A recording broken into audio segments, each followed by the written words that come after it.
Hello everyone. This is the third lecture on the N-slit problem or diffraction grating. I realized that I didn't explain why an N-slit problem corresponds to a diffraction grating problem because I didn't explain what is a diffraction grating. Maybe some of you already know, but let me explain in a very simple way. Let's suppose that you have a rectangular material like this made of, I don't know, glass, and then you coat on one surface with a gold, which is very reflective, and so you have a very shiny surface. And then there you use something like E-beam lithography or something like that to make very fine rulings, it would be invisible to human eye, but anyway, you make very fine rulings on this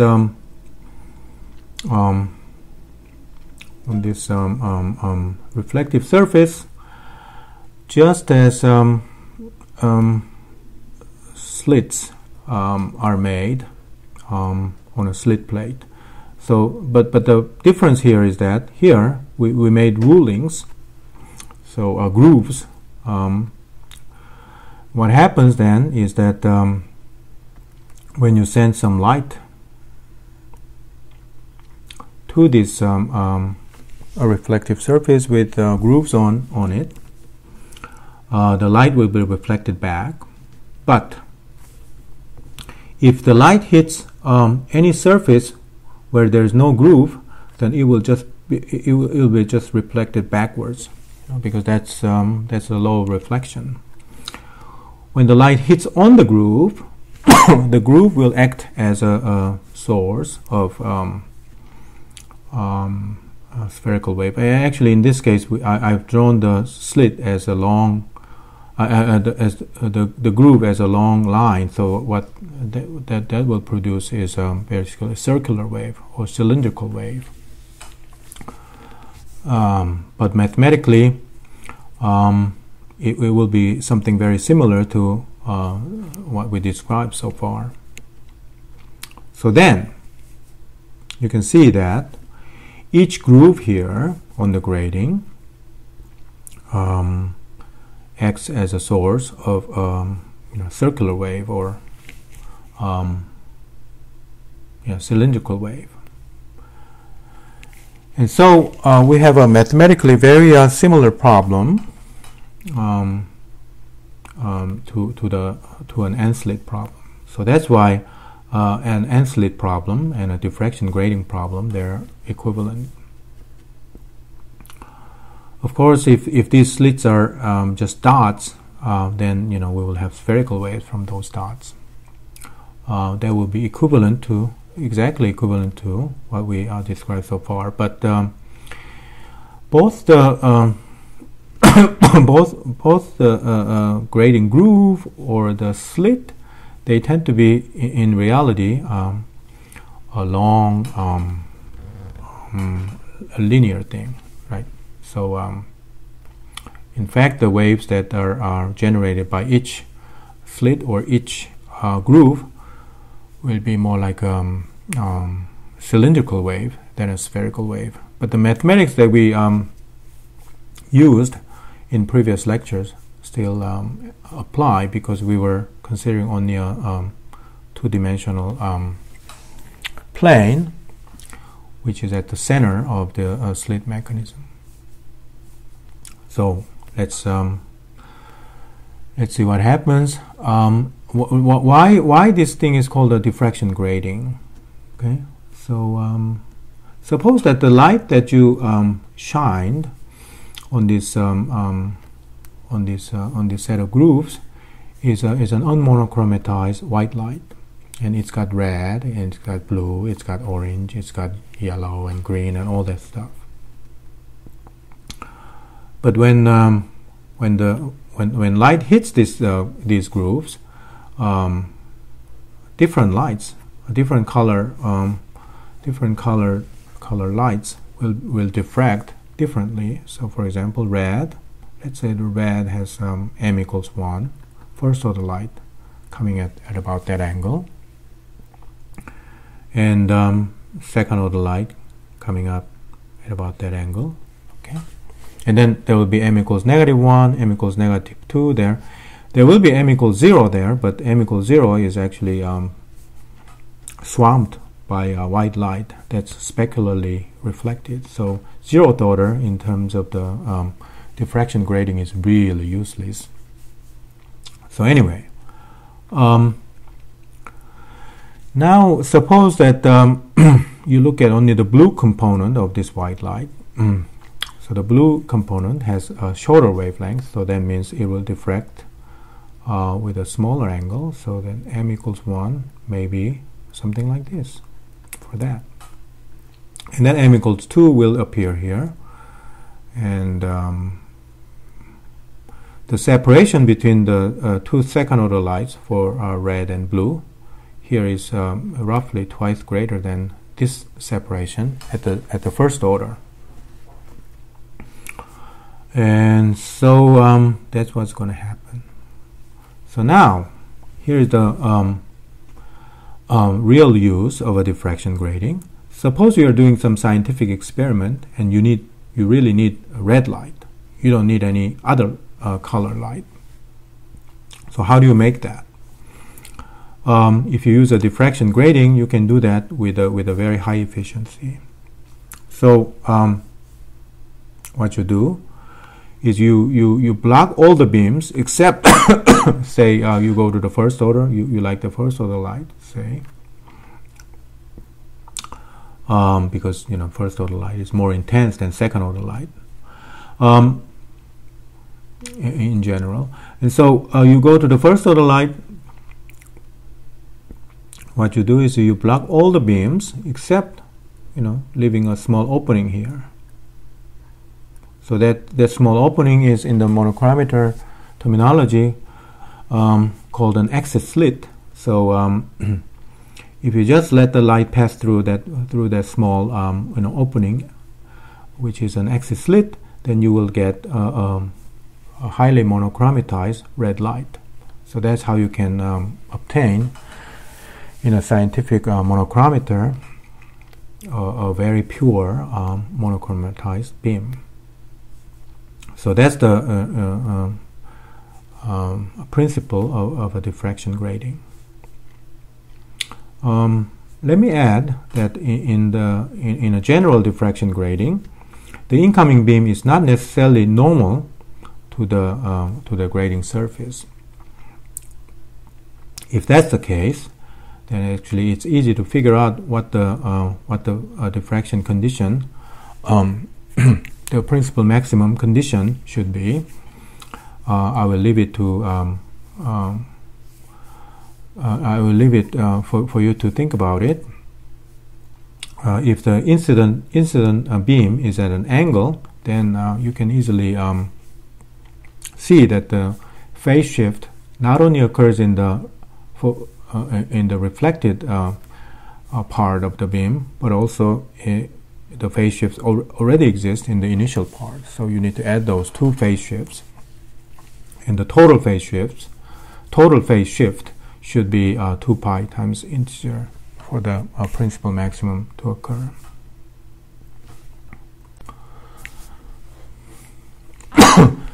Now we understand how to monochromatize light using a diffraction grating.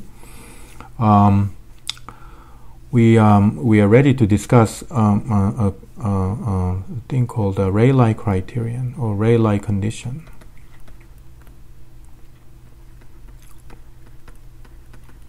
So what this one says is the following. For example, let's say that you want to distinguish this red light from the blue light. Of course, there are other colors in between, but I'm going to choose red and blue just for convenience. Suppose that you found that red and blue, the principal maximum peak, going from the principal maximum high to zero intensity, looks like this. So that's the intensity profile as a function of theta. And then the blue light is blue light. Blue light, let's say the intensity profile of actually accept that blue light should be of small theta. So let's say blue light looks like this. Then clearly these two peaks are well separated. So it's you can say, oh, these two peaks are well resolved. And clearly, if you have a grating monochromator in such a way that the blue light comes like this, and then red light, let's say, comes like that, then clearly these two peaks are not resolved.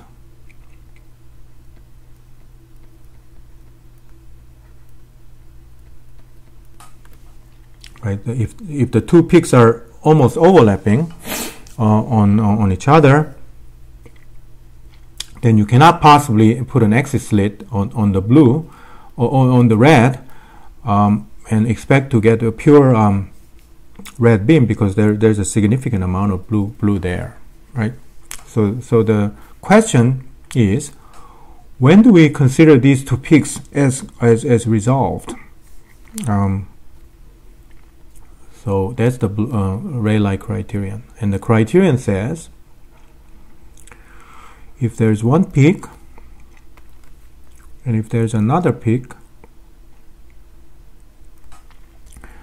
in such a way that they are this maximum corresponds to this minimum, and here also is maximum corresponds to minimum, then they are barely resolved. They are considered barely resolved. So that's the Rayleigh criterion here. So it's a minimum condition for the two peaks to be resolved.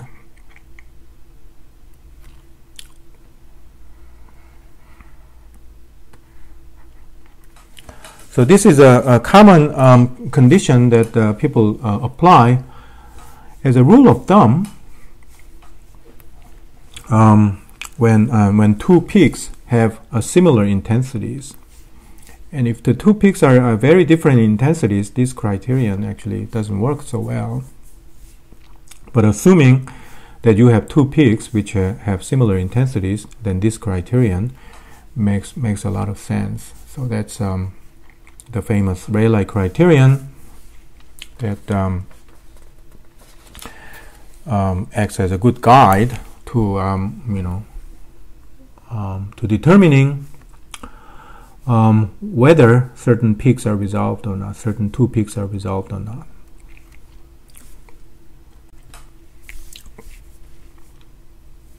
With this discussion, now we are ready to discuss the resolution or the resolving power of a diffraction grating.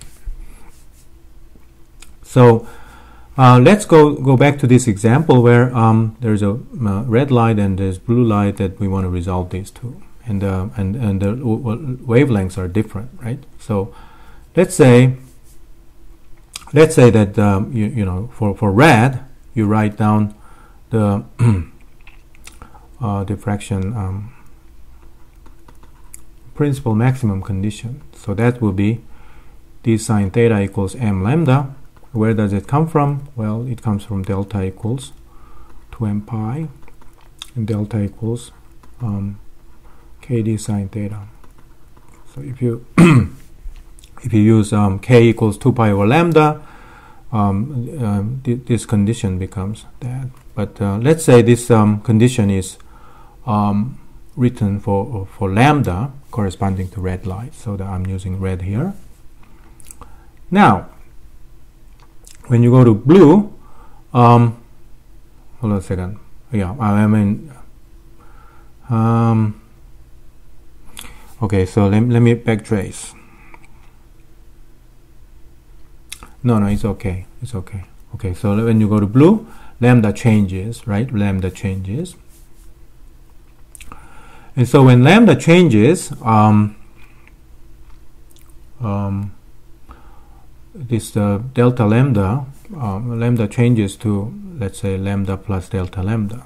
Okay, so in this case, if I really say blue, then the delta lambda will be negative. And let's assume that the corresponding change in theta is very small. That will be the case if you have large enough d, and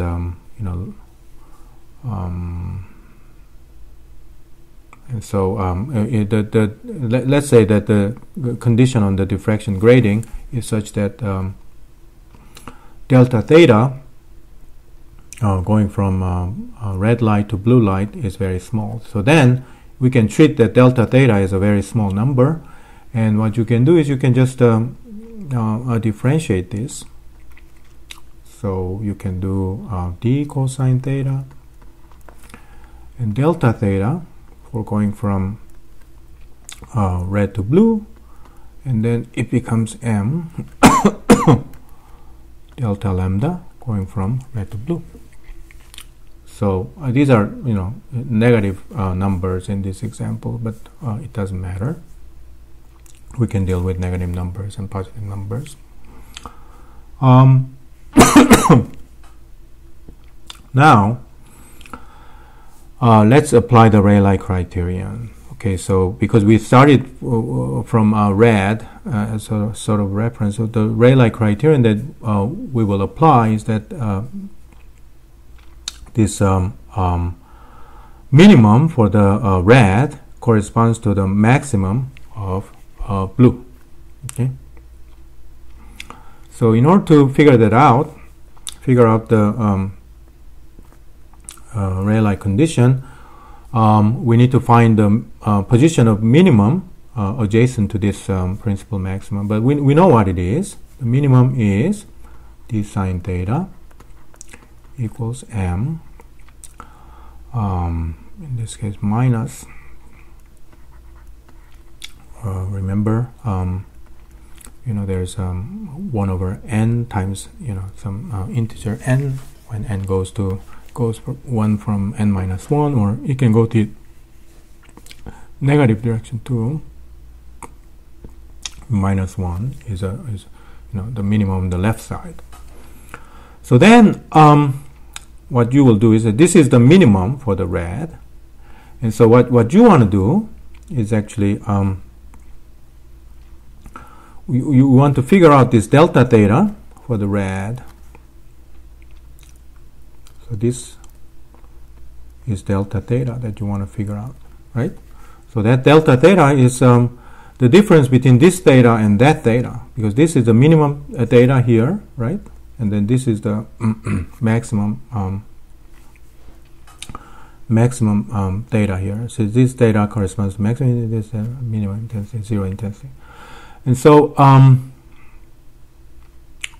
so that delta theta, of course, can be written as like the following.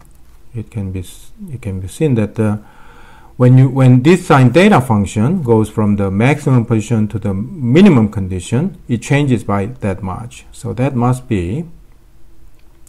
correspond to delta of this sine theta. So delta of this sine theta equals 1 over n times lambda.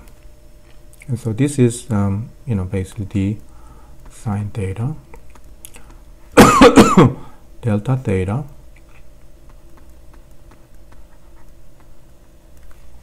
So here's the deal.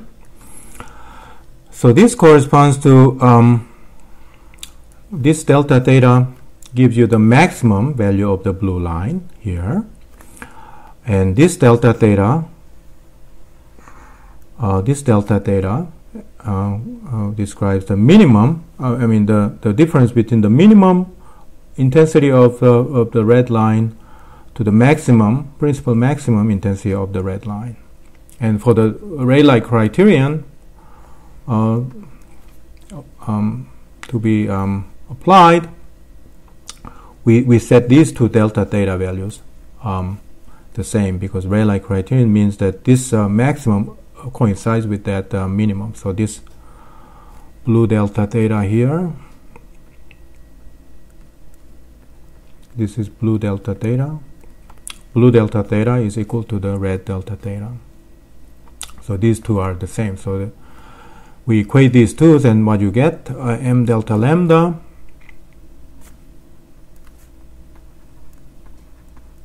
equals negative lambda over n.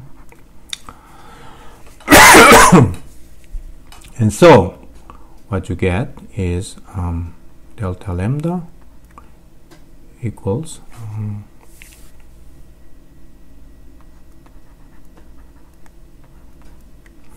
and there's a negative sign there, but I'm going to throw away the negative sign. Why?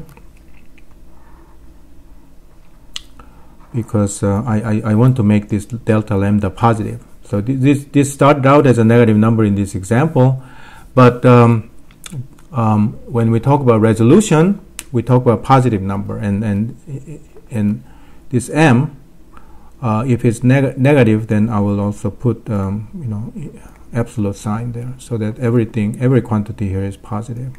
So this is what we call resolution, spectral resolution. What it represents? What it represents is the sharpness of delta lambda that the spectrometer provides. So if you monochromatize, well, this is the the width of the spectral line that you get from this diffraction grating. So when the resolution is high, that means this number is very small. So you have a very spectrally very, very pure line. That's what you want in general. Another concept is called resolving power. So resolving power is basically lambda over delta lambda, and that's n. So it's the same concept of as the resolution, but it's sort of the inverse of that. So wavelength divided by the resolution is called resolving power. So that's equal to n minus m. So you can see that the more rulings you have, the better the resolution will be, and the greater the resolving power will be. And so that's the general property of a diffraction grating. Also, if you go to higher order, like m equals 3, m equals 3, 2 and 3 and 4 and so on, so you will have better resolution. But generally, when you go to higher orders, the intensity of the beam starts to decrease. So there's a limit to